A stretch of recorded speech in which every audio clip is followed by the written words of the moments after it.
உங்க ஊர்ல யாராவது மனக்கட்டு விற்கிற மாதிரி இருந்தா சொல்லுப்பா, நான் வாங்கிக்கிறேன். என்கிட்டயே ஒரு மனக்கட்டு இருக்குண்ணே. ஆனா அதுல ஒரு சிக்கல் இருக்கு. என்ன சிக்கல்ப்பா? ஒரு சிக்கலும் இல்லங்க. ஊர்ல சென்ட் 1 லட்சம் போதுங்க. நீங்க இவர் ஃப்ரெண்டுங்கறதால 50,000 ரூபாய்க்கு தரேன். உடனே வந்து ரெஜிஸ்டர் பண்ணீங்கன்னா சென்ட் 50,000, நாளைக்குனா 60,000, நாளான்னைக்குனா 70,000. வேணாமா, உடனே பண்ணிடுவோம். என்னையா ரெஜிஸ்டர் நல்லபடியா முடிஞ்சுதா? குறி வச்சா எற விழணும்.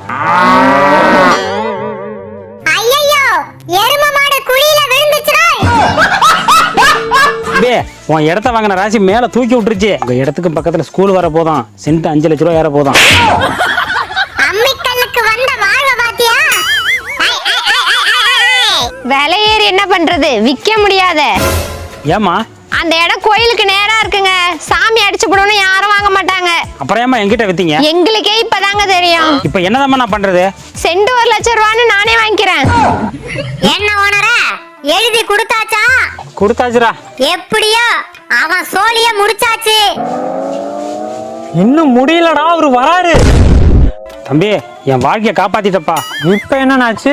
உன் இடத்துக்கு பக்கத்துல ஸ்கூல் வர போதில்ல, அதுக்கு ரோடு வேணுமா, அதனால அரசாங்கம் உன் இடத்த எடுத்துக்க போதும். அதை சொல்லதான்ப்பா வந்தேன்.